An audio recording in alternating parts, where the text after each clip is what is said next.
Alright guys, what's going on? Welcome in. So early this morning, early on a Tuesday morning here, we have breaking Jets news. A lot of breaking Jets news. The first being that the team went out and signed defensive end Ronald Blair. Now Blair has spent his entire NFL career with the San Francisco 49ers, and he's been pretty productive, right? Especially in 2019. I think he had 5.5 sacks, 14 quarterback hits as a rotational defensive end. So he's not really the anchor on the outside every single down, every single game, but he gets in the game. He makes his mark for sure. You look at what he did in 2020, 9 games, 3 sacks, 3 quarterback hits. So obviously the numbers weren't as good in 2020, and then he ends up getting hurt. ACL tear. It required 2 surgeries. Not good, right? Let's be honest.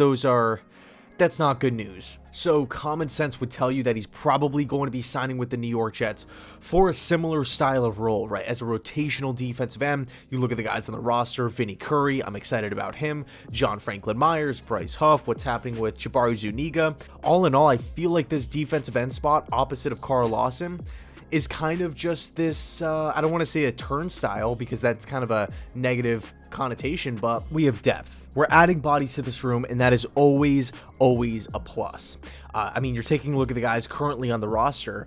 It's kind of a mixed bag. We have older guys, we have younger guys with high ceilings, guys that are just completely unproven, like Jabari Zuniga. I'm really excited to see what he does in the 4-3 defense. I didn't really feel like he was a good system fit under the 3-4 with Greg Williams. So we have guys that are kind of all over the place, right? I feel like at the end of the day, we might not have the top end talent. We might not have the Khalil Mack, Devon Miller off the edge, but we have a lot of guys. We're going to have fresh legs. That is always a positive. And again, Ronald Blair, 6'4", 270. I like the signing. The only thing that I'm kind of unclear about is the contract numbers. We don't know how long. We don't know how much the deal is worth. I'm assuming it's a 1-year deal here. I'm not 100% sure, but I feel like a signing this late into the season. Obviously, Ronald Blair coming off of 2 ACL injuries, or 2 ACL surgeries, I should say. I don't really envision this being some sort of humongous contract or anything like that. But we also have more breaking Jets news, okay? The New York Jets, Ian Rappaport, I believe, tweeted this earlier. The Jets brought in Morgan Moses for a visit. Currently a free agent, Morgan Moses has been a consistent, reliable, durable staple on the Washington football team's offensive line since when? 2015? This guy has been great. Morgan Moses is a really good player, albeit he's 30 years old. I get that. But he's 6'6", 330 pounds. Morgan Moses has a ton of really good tape, really productive. I honestly think Morgan Moses not only would benefit the New York Jets, but he would benefit like half the league.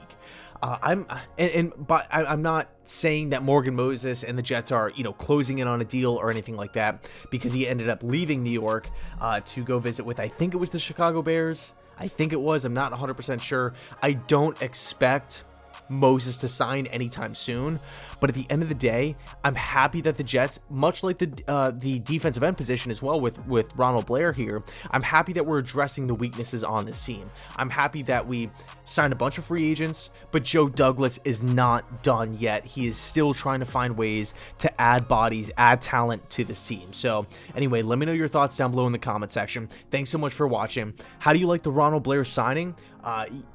The injuries are always a concern, but I feel like at the end of the day, because we're not putting so much weight on Ronald Blair's shoulders, because we have guys like Zuniga and JFM and Bryce Huff, all these different guys.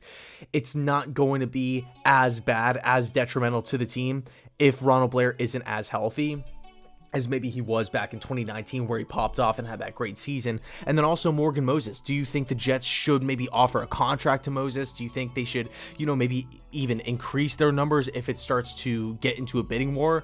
Because at the end of the day, as much as I like George Fant, and I think George Fant's a really good player, Morgan Moses is an upgrade. Like, we have to be honest. Morgan Moses is one of the better right tackles in the league today. He's above average for sure. And I don't feel like he's going to be dropping off a cliff anytime soon either. So I'll leave it there. Thanks so much for watching. And as always, go Jets.